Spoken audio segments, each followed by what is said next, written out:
గురుకులాల్లో ఫుడ్ పై మానిటరింగ్ కమిటీలు మండల స్థాయిలో ఏర్పాటు. కలెక్టర్, అడిషనల్ కలెక్టర్ ప్రతి నెల సిఎస్ కు రిపోర్ట్ ఇవ్వాలని ఆదేశాలు. కుక్కులకు సైతం మంటలపై ఎన్ఐఎన్ ఆధ్వర్యంలో ట్రైనింగ్, విద్యార్థులకు క్వాలిటీ ఫుడ్ అందించడం పైన సర్కారు స్పెషల్ ఫోకస్. ఈ మధ్య జరుగుతున్నటువంటి వరుస ఫుడ్ పాయిజనింగ్ కేసుల పైన ప్రభుత్వం చాలా సీరియస్ గా తీసుకున్నది. డైరెక్ట్ గా కలెక్టర్, అడిషనల్ కలెక్టర్లనే ఖచ్చితంగా వెళ్లి పరిశీలించాలని చెప్పి ప్రభుత్వం దిశానిర్దేశం చేసింది. విద్యార్థుల ఆరోగ్యం, భద్రత అత్యంత ప్రాధాన్యతను ఇవ్వాలని చెప్పేసి ఆలోచన చేసింది. దానికోసం గురుకులాల్లో ఉన్నటువంటి ఆహార విధానంలో సమూలమైనటువంటి మార్పులు తీసుకురావాలని ప్రభుత్వం ఆలోచన చేసింది.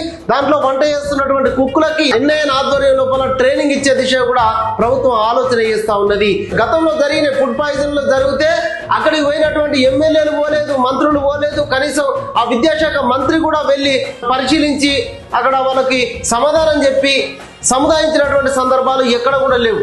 ఇవాళ సాక్షాత్తుగా విద్యాశాఖ ముఖ్యమంత్రి దగ్గరే ఉన్నది కాబట్టి విద్యార్థుల భద్రత అత్యంత ప్రాధాన్యతనిస్తూ కలెక్టర్లు, అడిషనల్ కలెక్టర్లను ఖచ్చితంగా విజిట్ చేయాలి, విజిట్ చేసి సిఎస్ కు రిపోర్ట్ ఇవ్వాలని చెప్పేసి ప్రభుత్వం చెప్పడం జరిగింది. దీంట్లో గురుకులాల్లో వసతి, ఆహార నాణ్యతను పర్యవేక్షించేందుకు మండల స్థాయి మానిటరింగ్ కమిటీలను ఏర్పాటు చేయాలని ఆదేశించింది. ఈ కమిటీలు ప్రతిరోజు గురుకులాలను విజిట్ చేసి ఆహార నాణ్యత, పరిశుభ్రతను నిశ్చితంగా పరిశీలించాలని సూచించింది.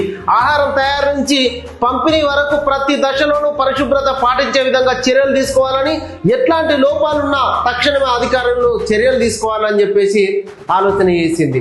అప్పుడు ఉన్నటువంటి బీఆర్ఎస్ లీడర్ల అంటే గతంలో స్వేరస్ కి సంబంధించినటువంటి వ్యక్తులకు ఇచ్చినట్టుగా ఆరోపణలు వచ్చినాయి.